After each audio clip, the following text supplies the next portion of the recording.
Halo, selamat datang kembali dalam sesi eksplorasi kita. Hari ini kita mau gali sesuatu yang fundamental banget sebenarnya, yaitu kekuatan dari mengajukan pertanyaan yang tepat. Bener banget. Kadang kita tuh terlalu fokus nyari jawaban ya kan, sampai lupa ngecek ini pertanyaannya udah bener belum sih? Nah, iya, kita didorong buat cepat-cepat nemu solusi, tapi terobosan, inovasi keren itu seringnya malah lahir pas kita berani mundur dikit, lihat masalah dari sudut lain, atau malah mengubah total pertanyaannya. Persis. Panduan kita kali ini dari bab 5 buku Think Like a Rocket Scientist, karya Ozan Farol. Kita mau lihat gimana mempertanyakan pertanyaan itu sendiri bisa jadi pemicu lompatan besar. Dan kita bakal pakai studi kasus yang luar biasa nih. Kisah di balik misi Mars Exploration Rovers. Anda mungkin kenalnya sebagai si kembar Spirit dan Opportunity. Termasuk momen penting waktu muncul pertanyaan, gimana kalau kita kirim 2 rover sekaligus? Betul, jadi misi kita di diskusi ini ya buat memahami kenapa sih mendefinisikan masalah dengan benar itu seringkali jauh lebih krusial daripada buru-buru nyari solusi. Kita akan lihat gimana satu pertanyaan cerdas bisa mengubah nasib misi ke Mars, bahkan sampai menggandakan peluang suksesnya. Dan ini relevan banget buat kehidupan kita sehari-hari loh. Pernah nggak sih Anda merasa kayak udah mentok gitu, udah coba macam-macam solusi tapi kok nggak berhasil-berhasil? Nah, mungkin aja Anda lagi berjuang keras mecahin masalah yang salah. Yuk kita telusuri lebih dalam. Rasanya udah jadi kebiasaan ya, dari sekolah mungkin. Dikasih soal langsung cari jawaban. Sistem pendidikan kita kan gitu, fokus ke penyelesaian masalah yang udah disiapin. Iya, padahal di dunia nyata masalah jarang datang rapi gitu ya. Kita mesti nemuin sendiri. Bahaya loh kalau kita cepat puas sama definisi masalah pertama. Bisa jadi solusi kita malah nggak nyambung sama akar masalahnya. Banyak contohnya kan, di bisnis misalnya. Perusahaan gagal bukan karena kurang solusi, tapi salah diagnosis masalah intinya. Nganggap pendapatan iklan turun, solusinya ya iklan baru. Padahal mungkin masalahnya di produknya atau pasar udah berubah. Bener. Ada juga istilahnya Einsteilung Effect ya dalam psikologi. Kayak pemain catur jago yang terpaku sama langkah andalannya, padahal ada langkah lain yang lebih bagus. Kita cenderung nempel sama solusi yang udah kita kenal aja.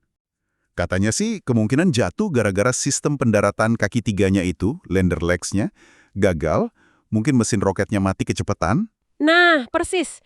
Yang menarik nih, misi berikutnya yang lagi direncanain waktu itu, yang nantinya jadi Mars Exploration Rovers atau MER, misinya Spirit dan Opportunity, itu awalnya mau pakai sistem pendaratan kaki tiga yang sama persis, sama dengan yang gagal. Serius? Waduh. Iya, jadi reaksi pertama tim NASA ya bisa ditebak, oke, gimana caranya kita perbaiki desain kaki tiga yang cacat ini biar nggak gagal lagi? Wah, itu dia persis efek Einstein tadi. Fokusnya langsung ke memperbaiki solusi yang udah ada, yang udah jelas-jelas punya masalah. Kayak nggak ada pilihan lain gitu ya. Nah, di tengah kebekuan itu muncul nih seorang insinyur dari JPL NASA namanya Mark Adler. Dia melakukan sesuatu yang kelihatannya simple tapi dampaknya gede banget. Dia nggak ikutan mikirin cara benerin kaki tiga itu. Terus dia ngapain? Dia malah menantang asumsi dasar di balik pertanyaan tim. Dia nanya gini, cara lain buat mendaratin rover kita dengan selamat di Mars itu gimana ya? Pertanyaan ini nih yang membuka kemungkinan baru, tim jadi nggak terkungkung sama ide kaki tiga doang. Oke. Jadi dia mengubah pertanyaannya ya. Dari gimana perbaiki ini, jadi ada cara lain nggak? Betul, pertanyaan Adler itu yang bikin tim serius mikirin lagi soal pakai kantung udara raksasa, airbag. Teknologi itu kan sebenarnya udah pernah sukses dipakai di misi Mars Pathfinder sebelumnya. Nah, ini poin penting banget soal pembingkaian atau framing masalah. Maksudnya, cara kita merumuskan pertanyaan itu sendiri nentuin banget jawaban apa yang bakal muncul. Pertanyaan, perbaiki kaki tiga? Ya jawabannya seputar kaki tiga aja. Tapi pertanyaan, cara lain mendarat? Wah, itu membuka pintu ke solusi kayak kantung udara. Krusial banget.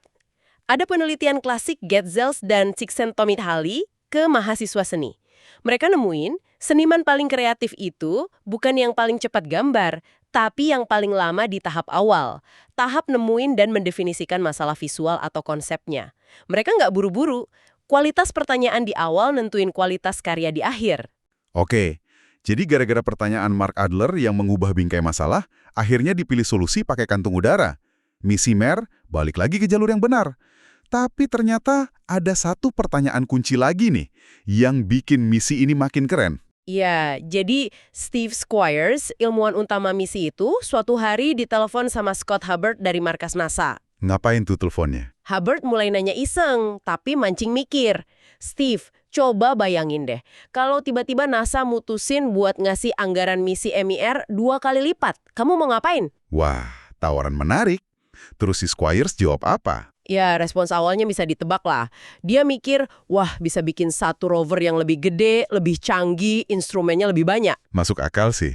Tapi Hubbard punya ide lain ya? Nah, itu dia. Hubbard ngelanjutin, gimana kalau daripada satu rover super gede, anggaran ekstra itu kamu pakai buat bikin 2 rover yang identik? Wah, 2 rover. Itu dia momen aha berikutnya ya. Banget. Logika di balik pertanyaan Hubbard ini simple tapi kuat banget. Ngirim 2 wahana identik itu secara drastis melipat gandakan peluang sukses misi secara keseluruhan. Perjalanan ke Mars kan jauh dan penuh risiko ya, bukan cuma pas mendaratnya aja. Bener juga. Bisa aja ada kerusakan pas peluncuran atau di tengah jalan selama berbulan-bulan itu. Nah, dengan 2 rover, kalau satu kenapa-kenapa, masih ada cadangan yang bisa lanjutin misi.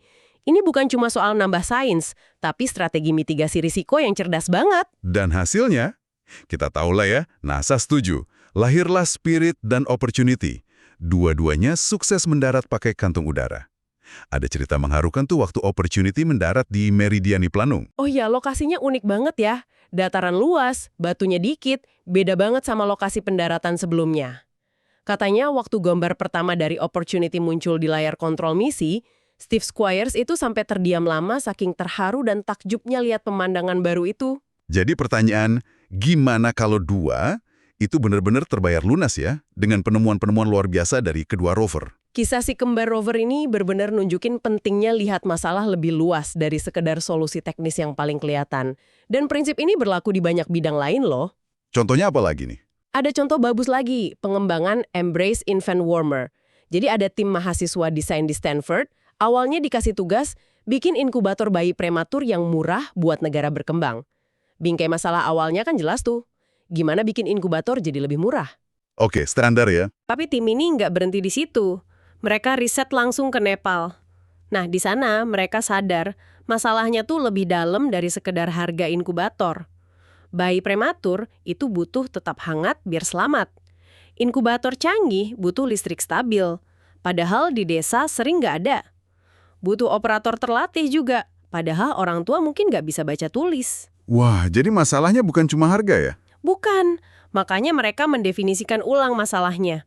Gimana caranya nyediain kehangatan yang konsisten, aman, dan gampang dipakai buat bayi prematur di lingkungan yang sumber dayanya terbatas banget? Nah, dari pertanyaan ini, jawabannya apa? Jawabannya bukan inkubator murah, tapi Embrace Warmer. Semacam kantong tidur, portable gitu, pakai material khusus kayak lilin yang bisa jaga suhu bayi stabil berjam-jam. Cuma perlu dipanasin pakai air panas. Murah banget, sekitar $25, dan gampang dipakai siapa aja. Keren banget. Yang menarik di sini kan pergeseran fokusnya. Dari fokus ke alat, inkubator, jadi fokus ke kebutuhan inti, kehangatan. Alat simpel ini udah bantu nyelamatin ratusan ribu bayi. Luar biasa. Ada contoh lain nggak soal membingkai ulang masalah ini?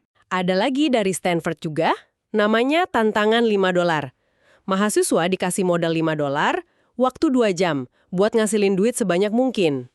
Ide-ide biasa kayak cuci mobil, jualan minum, hasilnya ya gitu-gitu aja. Terus yang nggak biasa gimana? Tim yang mulai mikir beda sadar, $5 itu malah bisa jadi batasan. Mereka nanya, apa yang bisa kita lakuin buat dapat duit dengan modal nol?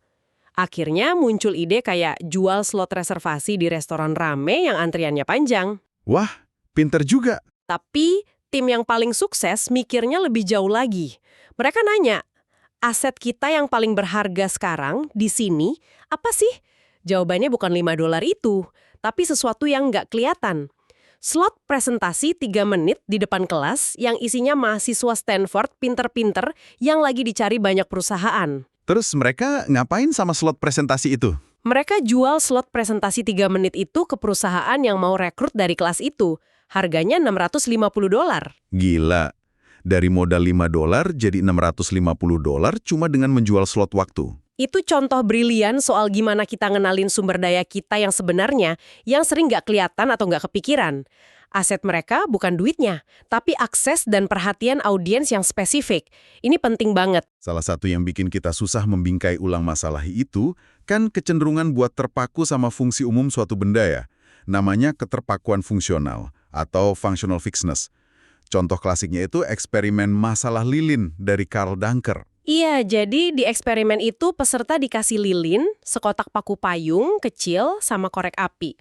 Tugasnya nempelin lilin ke dinding gabus biar bisa nyala tanpa lelehannya netes ke meja. Kebanyakan orang susah karena ngelihat kotak paku payung itu ya cuma sebagai wadah paku payung, fungsi standarnya gitu. Padahal solusinya, Solusinya kan kotaknya dikosongin, dijadiin platform buat lilin, terus kotaknya ditempel ke dinding pakai paku payungnya. Yang lebih menarik lagi ada penelitian lanjutan dari Adamson. Kalau paku payungnya ditaruh di samping kotak dari awal, jadi kotaknya kelihatan kosong, tingkat keberhasilan peserta nemuin solusi itu loncat dari sekitar 41% jadi 86%. wow, cuma gara-gara kotaknya kosong. Iya, cuma dengan ngosongin fungsi default kotak itu orang jadi lebih gampang lihat potensi lainnya. Terus, gimana caranya biar kita nggak gampang kena keterpakuan fungsional ini? Ada beberapa strategi sih. Pertama, ya secara sadar pertanyakan asumsi fungsi benda. Ini barang bisa buat apa lagi ya kalau gue nggak tahu fungsi normalnya. Kedua, coba ilangin fungsi utamanya, kayak ngosongin kotak tadi. Oke. Terus? Ketiga, coba combinatory play, pinjam ide dari bidang lain. Kayak airbag mobil buat Mars, atau velcro dari duri tanaman. Keempat, coba pisahin mental antara fungsi objek sama bentuk atau sumber dayanya. Barometer bisa jadi pemberat kertas, kotak paku payung bisa jadi tatakan. Amazon kayaknya jago banget ya soal ini. Lihat aja Amazon Web Services, AWS.